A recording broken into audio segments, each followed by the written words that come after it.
Pernah mendengar nama Changpeng Zhao atau yang lebih akrab dipanggil CZ? Ia adalah sosok yang membangun bursa kripto terbesar di dunia dari nol, menjadi miliarder, ikon, sekaligus wajah dari sebuah revolusi keuangan. Namun kisah sukses yang luar biasa ini juga diikuti oleh kejatuhan yang tidak kalah dramatis. Dari puncak dunia hingga harus menghadapi jeruji besi.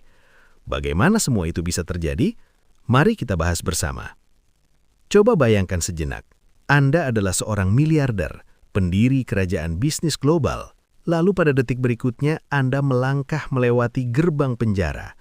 Kalimat pertama yang menyambut bukanlah ucapan selamat datang, melainkan peringatan dingin. Anda akan membutuhkan perlindungan di sini. Inilah titik terendah dalam hidup CZ, sebuah momen yang membuat banyak orang bertanya-tanya, bagaimana mungkin ia bisa sampai di titik ini. Taruhannya bukan hanya kebebasan pribadinya. Sebelum menjalani hukuman, perusahaannya harus menyetujui pembayaran denda sebesar $4 miliar kepada pemerintah Amerika Serikat. Jumlah tersebut merupakan salah satu denda korporasi terbesar dalam sejarah. Ini bukan sekedar masalah kecil, melainkan krisis berskala raksasa. Pertanyaan besarnya adalah, bagaimana seorang mantan karyawan restoran cepat saji bisa membangun kerajaan kripto global, lalu berakhir di penjara federal? Perjalanannya sangat jauh dari kisah klasik para jenius teknologi di Silicon Valley. Cerita ini justru dimulai dari dapur restoran cepat saji. Untuk memahami bagaimana semua ini bisa terjadi, kita perlu mundur jauh ke belakang, sebelum ada kripto dan bahkan sebelum ada Bitcoin. Saat itu yang ada hanyalah seorang remaja imigran di Kanada. Hidupnya bukan tentang coding atau algoritma, melainkan tentang kerja keras dan beradaptasi di negara baru. Jika melihat perjalanan kariernya, yang paling mengejutkan adalah betapa normal hidupnya selama lebih dari 1 dekade. Ia hanyalah pegawai kantoran biasa, pernah menjadi programmer di Tokyo, developer di Bloomberg, New York, hingga mitra di sebuah startup di Shanghai. Tidak ada tanda-tanda bahwa orang ini suatu hari akan membangun kerajaan kripto global. Kita sering beranggapan bahwa pendiri perusahaan teknologi pasti memiliki kecerdasan luar biasa. Kisah ini justru mematahkan anggapan tersebut. Ia sendiri pernah mengakui bahwa dirinya bukanlah programmer jenius.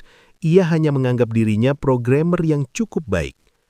Pengakuan ini penting karena menunjukkan bahwa kesuksesan besar tidak selalu lahir dari bakat luar biasa. Seringkali kesuksesan justru muncul dari ketekunan dan kemampuan melihat peluang yang tidak disadari orang lain. Setelah lebih dari 10 tahun menjadi karyawan, hidupnya sebenarnya sudah stabil, tetapi terasa berjalan di tempat.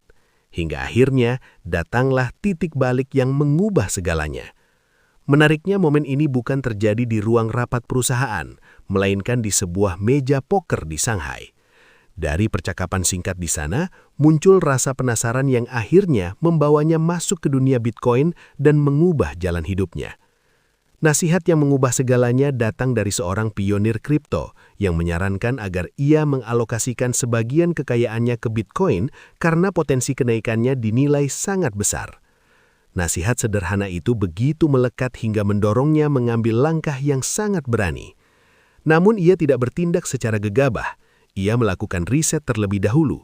Selama 6 bulan penuh, ia mempelajari dokumen teknis yang menjadi dasar teknologi tersebut.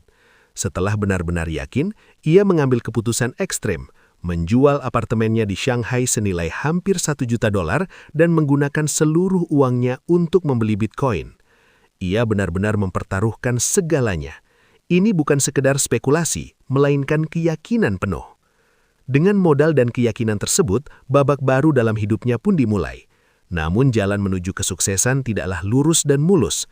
Perjalanannya dipenuhi tikungan tajam, kegagalan, dan momen-momen yang menguji keteguhannya.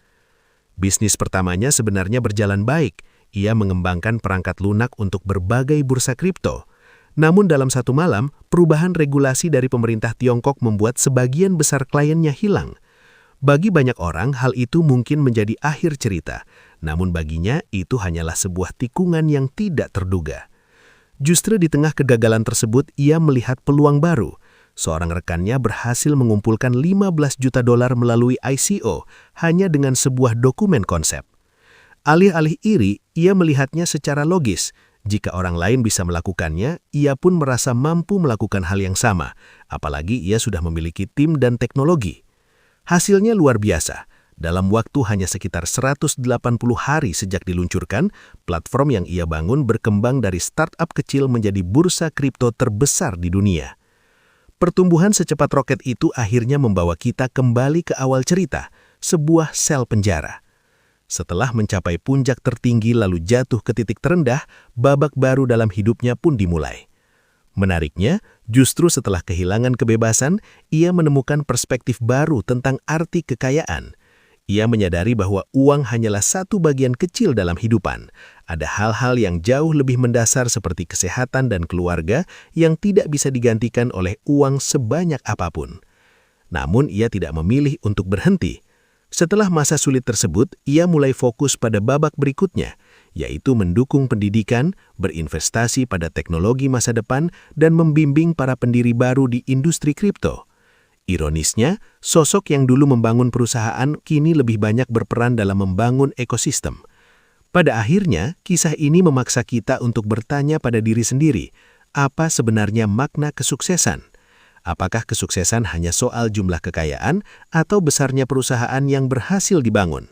Atau justru kesuksesan adalah kemampuan untuk bangkit kembali, belajar dari kesalahan besar, dan menemukan tujuan baru ketika semuanya terasa telah berakhir?